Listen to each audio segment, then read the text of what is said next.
Bonjour à toutes et à tous et bienvenue dans cette session d'information. Aujourd'hui, 24 mars, c'est la journée mondiale de lutte contre la tuberculose, une occasion pour sensibiliser l'opinion publique aux conséquences sanitaires, sociales et économiques de cette maladie. Le pèlerinage à la Mecque est suspendu par l'Arabie Saoudite pour le compte de cette année. Objectif, éviter la propagation du coronavirus. Les convoyeurs et pèlerins béninois sont dans la tourmente. Toutes les femmes ont droit à une vie épanouie tant sur le plan professionnel que privé. Plus qu'une condition, c'est un droit.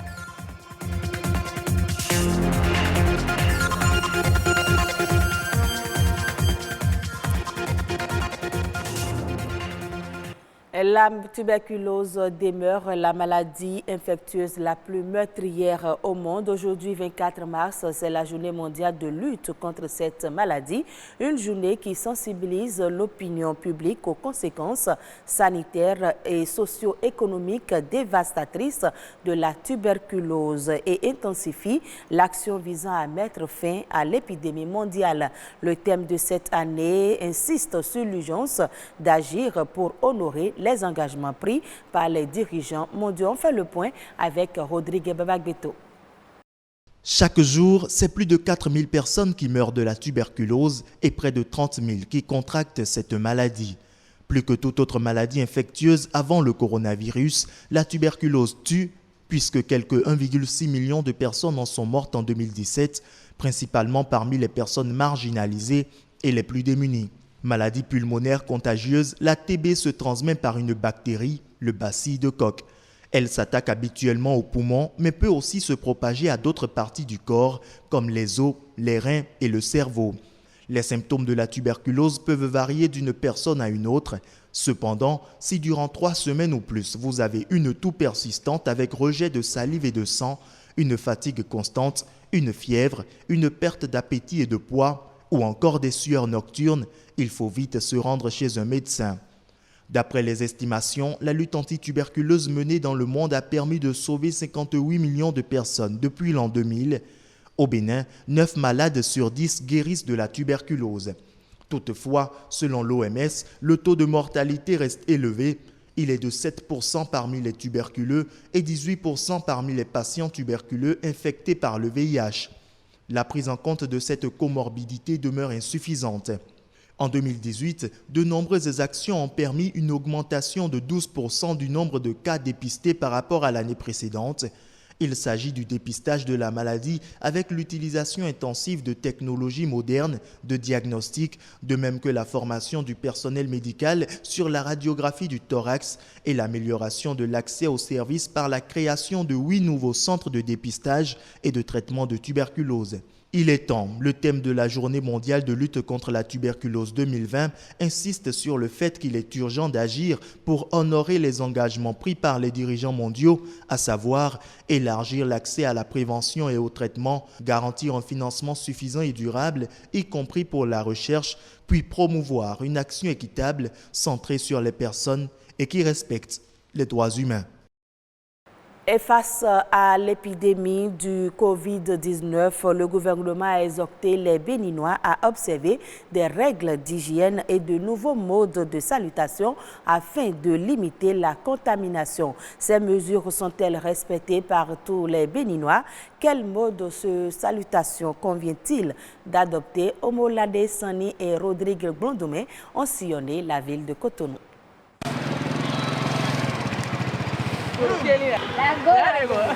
Comme à l'accoutumée, Amandine, Chimène et Mesquiat se sont retrouvés ce matin à leur lieu habituel de rencontre. Visiblement, les consignes préventives prises par le gouvernement face à la pandémie du coronavirus n'ont rien changé dans les habitudes de ces dames. Ceux qui sont proches de moi, comme des sœurs, des frères, je ne peux pas être réticent envers eux. Mais des étrangers, je vais prendre mes précautions pour ne pas être infecté. Bon, ça va arriver avec le temps, mais quelqu'un à qui tu es très habitué, que tu vois tous les jours presque, c'est difficile de respecter tout de suite ces mesures d'hygiène-là. D'après ce qu'on entend, c'est juste qu'il doit avoir quelqu'un infecté parmi nous. Nous sommes tout le temps là, on n'a pas voyagé, on est tout le temps dans le même endroit. Si pour ces jeunes femmes, les vieilles habitudes ont la peau dure, ces jeunes hommes assis à quelques mètres seulement estiment qu'il n'y a pas d'amitié en matière de prévention. Malgré les 5 années qu'ont duré leur amitié, ils ont tenu à observer la distance de sécurité. Ah, c'est à cause de ce qui se passe. Parce que moi, je suis un peu heureux, quoi. Coronavirus, le truc là, ça tue. En seconde même, ça tue. D'habitude, on ne s'assied pas comme ça. C'est à cause des mesures que le gouvernement a prônées par rapport à la pandémie du coronavirus qu'on essaie un peu de prendre les distances pour ne pas attraper la maladie en fait. La place des martyrs est bien plus occupée d'ordinaire selon ce citoyen. Il a rendez-vous ici ce matin. Pour lui, en plus de la distance de sécurité qu'il a déjà observée, il opte aussi pour un mode de salutation qui, à son avis, prévient toute contamination. C'est ceci que j'ai fini par adopter. Si on nous demande de garder une distance d'1 mètre les uns des autres, je ne vois pas pourquoi on devrait se saluer en se cognant les pieds. Il vaudrait mieux que, même pour la salutation, on maintienne la distance d'1 mètre. Pour ces citoyens, la salutation devient un jeu. On s'amuse tout en respectant parfois les mesures de prévention. Ici, on garde toujours les bonnes habitudes. Ça ne nous gêne pas de nous désinfecter la main, de nous laver la main à l'eau, au savon. On se taquine en faisant le pire à des moments donnés, d'autres carrément se donnent la main. Plusieurs autres mesures de prévention ont été prises en Conseil des ministres. Ces consignes préventives individuelles et collectives sont d'intérêt public et s'imposent à tous. Et il faut dire que la rapide propagation du Covid-19 dans le monde inquiète. En Afrique, l'on compte au moins 200 cas, ce qui a poussé de nombreux pays, dont l'Arabie saoudite, à adopter des mesures strictes de restriction visant à limiter la propagation du virus. Conséquence, le grand pèlerinage au Hajj et la Umrah, au petit pèlerinage de cette année, sont temporairement suspendus. Comment les fidèles du prophète Mahomet, les principaux acteurs du convoyage des pèlerins, subissent-ils cette nouvelle? La réponse dans ce reportage. Ayéman est convoyeur.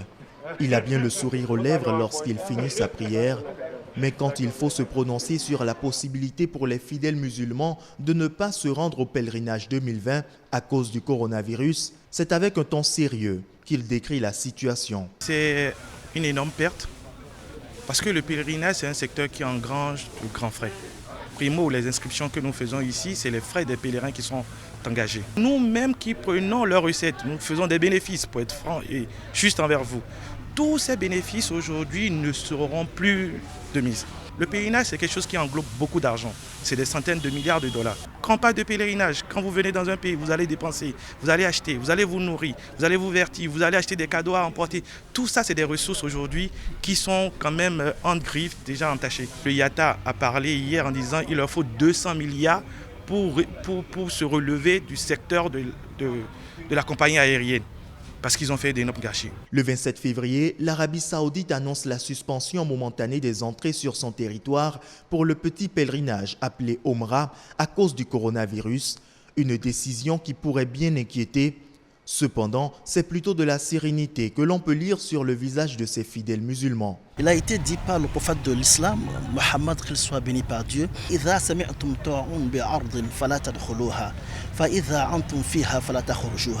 dit quand vous êtes dans un pays, dans une contrée, dans une communauté, dans une nation, et qu'il y a une maladie qui frappe ce pays-là, il dit restez à l'écart de ce pays. Mais quand vous êtes déjà à l'intérieur de ce pays, ne sautez pas pour ne pas contaminer ceux-là qui sont hors du pays. Moi je suis mauritanien, c'est une république islamique. En Mauritanie aujourd'hui, les prières, il y a 1 mètre de distance. C'est-à-dire que ce qui est recommandé, c'est que les gens soient collés. Mais en temps de crise, en temps de pandémie, la charia le permet. Au Koweït et dans les États des Émirats, et même la prière est autorisée à être faite à la maison. L'appel du muezzin qui disait venez faire la prière, il disait faites la prière chez vous. Notre vœu le plus cher est que des experts dans le domaine puissent trouver un vaccin qui puisse quand même stopper ce virus. Parce que sans ça, nous ne sommes pas sûrs de faire le pèlerinage cette année. La suspension des vols et de la Omra qui attire chaque année des millions de pèlerins soulève des incertitudes autour du grand pèlerinage du Hadj, un pilier essentiel de l'islam qui doit normalement débuter fin juillet. À présent, la nation en bref, c'est une compilation de l'actualité nationale, images et commentaires, perspectives, tout ça.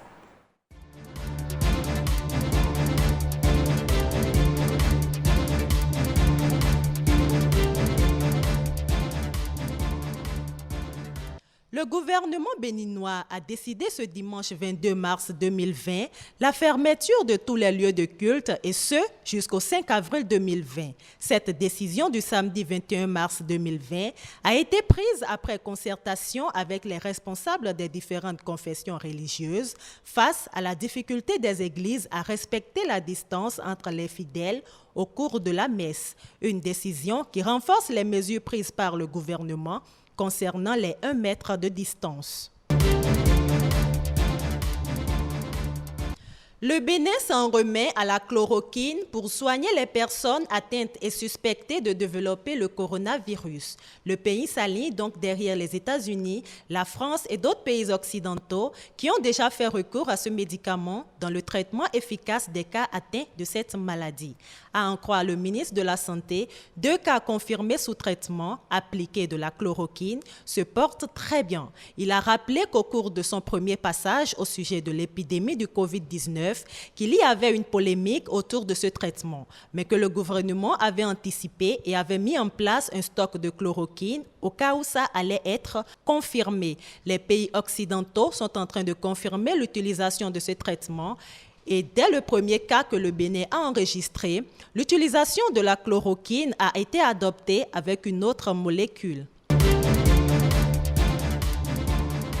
La Cour de répression des infractions économiques et du tourisme, CRIET, a condamné vendredi 20 mars dernier 6 agents de la Société béninoise d'énergie électrique, SBEE, déclarés coupables de crimes économiques. 2 ont écopé de 15 ans de réclusion criminelle et 4 de 10 ans d'emprisonnement ferme. Ces crimes de détournement de deniers publics, d'introduction et sans droit de données dans un système informatique sont prévus et punis par les articles 45, alinéa 4 et 121 de la loi numéro 211-20 du 12 octobre 2011 portant lutte contre la corruption et autres infractions connexes en République du Bénin.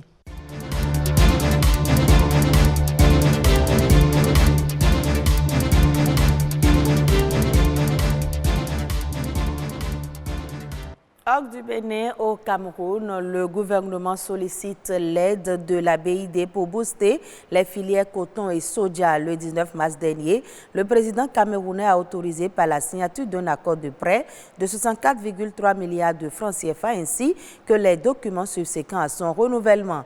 L'argent est destiné à l'acquisition d'intrants agricoles, l'achat de coton graines de soja et leur vente dans le pays. C'est la 2e fois en l'espace de 2 ans que le Cameroun sollicite la BID pour les filières coton et soja. Les ressources de la BID pourraient relancer un géant industriel camerounais comme la Société de développement du coton qui a échoué dans la production du soja en 2017.